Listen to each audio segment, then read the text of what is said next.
You work here as a janitor? Wow, it must be tough being poor. Those condescending words came from Cindy, my brother's wife. Even though we hadn't seen each other in a while, she said this with a mocking laugh. I've known for a while that she doesn't think much of me. I thought we had grown apart, and I wouldn't have to see her again, but I was wrong. However, this time I won't back down. Her being here means something's coming, and I can't help but hold back a laugh. I stay calm and respond, watching as her face freezes when she hears my reply. My name is Lita, I'm 30 years old, and I live with my husband Lucas and our daughter, Layla. Lucas and I have been together since college. We started dating after joining the same club, and after dating for 4 years, we got married. The next year, Layla was born healthy, and she's now 3 years old, growing up well without any serious illnesses. Sadly, Lucas's parents passed away before they could see her grow up, but my parents love her a lot and make up for the missing grandparents. Our condo is only a 10-minute drive from my childhood home. At first, Lucas and I were supposed to live with my parents when we got married. They wanted us to stay with them, and life was peaceful living with my kind husband and my warm parents. But that peaceful routine changed 6 months into our marriage when my brother Cedric showed up with his wife.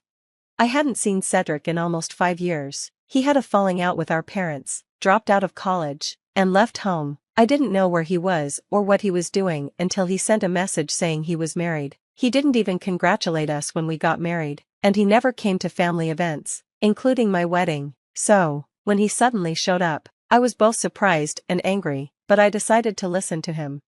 What he and his wife said, however, shocked us all. Cedric came back after years and said, "Dad, Cindy and I decided to live here with you." What? He had been gone for so long, and now he just shows up and says that?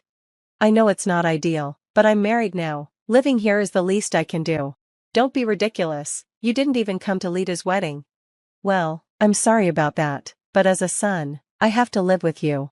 And then he said, Lita and her husband need to leave. The room went quiet, even Dad was speechless. Finally, I spoke up. Wait a minute, you can't just walk in here and say that. Lucas and I live here. So what? You're just trying to please Dad so you can take the house, right? That's not true, Cedric argued. I just want to live with my parents.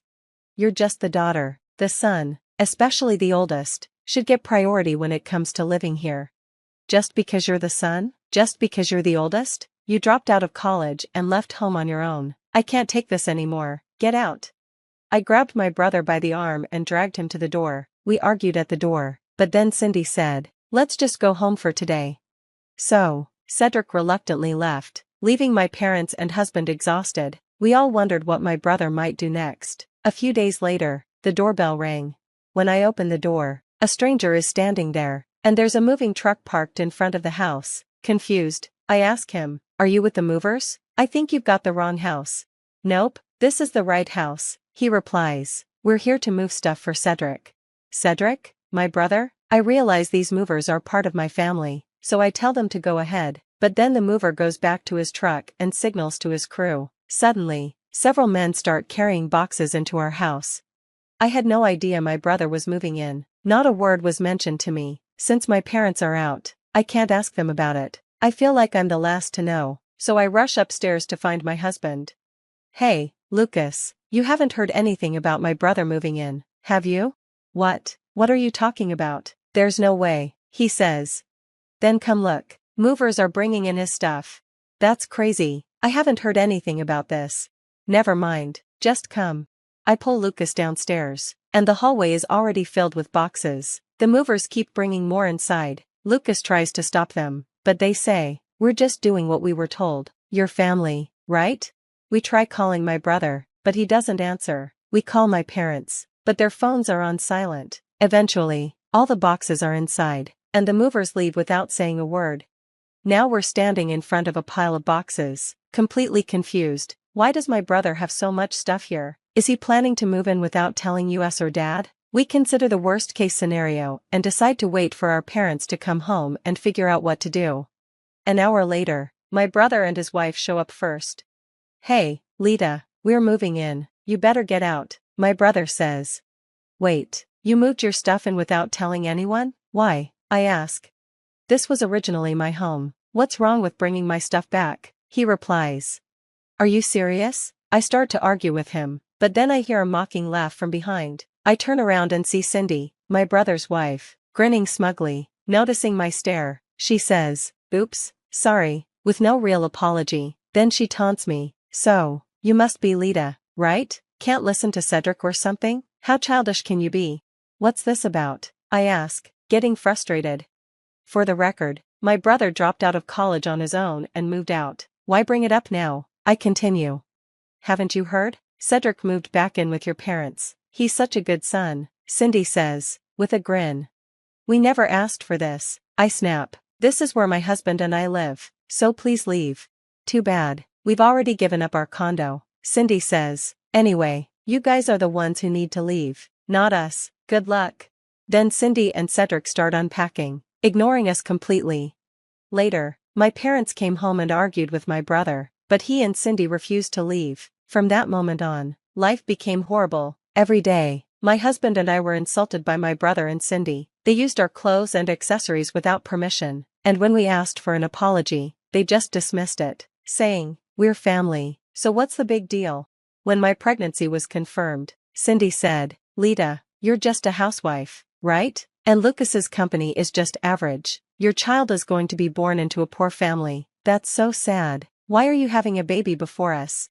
I started to feel mentally drained and upset. Just being in the same room as them made me cry, so I locked myself in my room all day. My parents noticed and suggested to my husband that we separate, saying it would be too late if something happened to the baby. They convinced him to move out of their house as soon as possible. My husband quickly found a new place for us to live, and we moved. Life became peaceful again, like the past had never happened. The first few days after the move were difficult, but with my husband's support, I managed to get through it. I deleted my brother's contact and asked my parents not to give him or Cindy our new address. Soon, my parents started visiting us often, ignoring my brother and Cindy at their house. They asked my brother and Cindy to cover the living expenses and rent, but when they refused, my parents started throwing their things out into the yard. Finally, my brother and Cindy moved out. It's been almost 3 years since then, and I haven't seen them. We thought about living with my parents again, but we didn't know when my brother might show up, so living there didn't feel like a good option. Besides, our family home was getting old, and my parents were thinking about moving into our condo. One day, as I was leaving the house to go shopping, I saw a familiar face. As soon as I saw her, old memories came rushing back. "Oh my gosh, is that you, Lita?" It was Cindy. "Why are you here?" I asked. "Why wouldn't I be? I'm here to check out this fancy apartment building." "Check it out? You're not planning to move here with my brother, are you?" "Well, that's a secret, but running into you is a surprise." "Still struggling financially?" "What do you mean?" "That cheap-looking sweater and those skinny jeans must mean you're tight on money, walking out of here like that." "What are you talking about?" "You poor thing, you have a kid now, right? That's just so sad." "What's sad about it? My husband and I are happily raising our child." "Don't get all defensive. Someone like you, with no redeeming qualities, shouldn't even have a kid. Talk about delusional." Cindy burst out laughing, and that was the breaking point for me. I had had enough. Nothing had changed since I last saw her. She was still focused on bringing people down. I couldn't stand it anymore. I took a deep breath and decided to speak up. "Look, what's your problem? I get that you don't like me, but can we just not get involved with each other?" She smirked and replied, "What, scared? I saw you at your most pitiful moment." "What are you talking about?" I asked, confused. "You're a janitor here, aren't you?" Cindy said with a laugh. "It must be tough, being poor."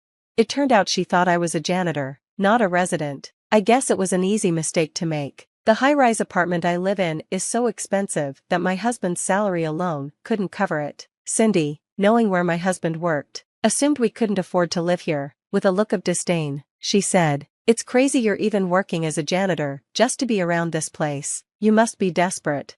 I was fed up. It was time to put her in her place. "Can you stop making assumptions? I'm not the janitor," I said, trying to stay calm. She laughed. "Chill out. How about this? I won't tell Cedric I saw you here, but from now on, you'll be my servant. You'll do whatever I say, got it?" I couldn't believe it. She thought I was just some janitor in a luxury apartment building and was making a childish proposal. That was it. I couldn't let her go on anymore. "Excuse me, what are you talking about? You're misunderstanding everything. This is my home," I said firmly. Cindy's smile froze, and she looked at me in disbelief. I ignored her shock and continued. This is my home, and it's owned by my husband, I said. What? What are you talking about? She stammered. I explained. This apartment was originally owned by my husband's parents. Now, it's been passed down to him, and he rents it out through a real estate agent. The reason my husband was able to find a new place so quickly is because he owns this apartment. It's part of his inheritance. I went on. My husband even prepared this place to protect me from you and my brother. I've started helping with the real estate agent to lessen his burden. Cindy was still shocked, but I pressed on. Did you come here with someone today? I asked. What? Of course I came with Cedric, she replied nervously. I didn't hear Cedric's name from the real estate agent, I said. So, you came with someone else? Suddenly, an unfamiliar man appeared from behind Cindy and said, Sorry to keep you waiting. He put his arm around Cindy's waist and kissed her affectionately. At that moment, I realized what was going on, and Cindy knew I'd figured it out. She quickly pulled away from the man. I made sure he could hear me as I spoke up. Cindy, are you sure it's okay to be here like this? You're a housewife, but you're out here with another man. You're going to tire my brother out, you know? She quickly snapped. What are you talking about? I added, What's this? A married woman on a date with another man? Or is he just a friend? Her face turned red as she pleaded, I have to tell Cedric, please. But I was done holding back. I spoke to her sharply. You really have some nerve, don't you? You've made people miserable, pushed them to their limits, and you haven't changed one bit. And now, you're cheating? You're as low as they come. Tears welled up in Cindy's eyes as she pleaded, Lita, please. I said firmly, because of you and my brother, I've suffered a lot. How dare you mock people without even apologizing? I will never forgive either of you. You'll experience the pain I went through and more, I said. At my words, Cindy collapsed to the ground, sobbing loudly. That's how Cindy's affair was exposed. I told my brother about it, and it turned out she was already married and had been trying to get her lover to buy the high-rise apartment for her. Caught red-handed, Cindy's lover sued her for marriage fraud. To make matters worse, my brother was also having an affair with someone at work. His affair came to light at the same time, and he was demoted to a provincial office. Cindy apparently followed him, but they both kept blaming each other for their problems. Both Cindy and my brother were hit with huge fines, Cindy from her lover, and my brother from the lover's husband. They couldn't pay the fines with Cindy's former housewife status and my brother's lower salary, so they turned to illegal lenders. It's going to be a long time before they can recover, and no, I won't help them. As for me, life is good, my family of 3 is happy, and thanks to my husband's generosity, my parents will be moving into the same high-rise building next month. We won't be living together, but it's another way to stay close. I'm so grateful to my husband, and I plan to live my life to the fullest, cherishing those around me,